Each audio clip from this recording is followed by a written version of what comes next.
हा काय आहे वर्तुळ, हा अर्धा वर्तुळ आहे, काय आहे अर्धा वर्तुळ, हा आहे वर्तुळ. याची इथे बघा इथे दिलं आहे, याला काय म्हणतात वर्तुळाच्या जो मध्ये असतो त्याला काय म्हणतात केंद्रबिंदू, काय म्हणतात केंद्रबिंदू. केंद्रबिंदू दिसतोय.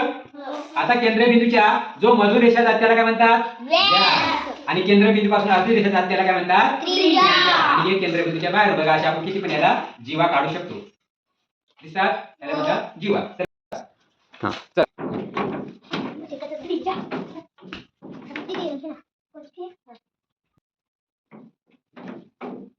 त्रिज्या चला काय काढते ती व्यास. आता काय राहिलं काढायचं जीवा. व्यास काढलेला काय आहे. आता काय राहिलं वर्तुळात कोणता भाग राहिला जीवा. चला महेंद्र जीवा काढतील.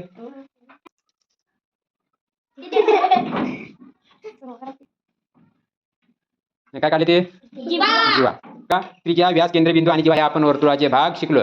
विसरणारा आता तुम्ही का नाही. चला.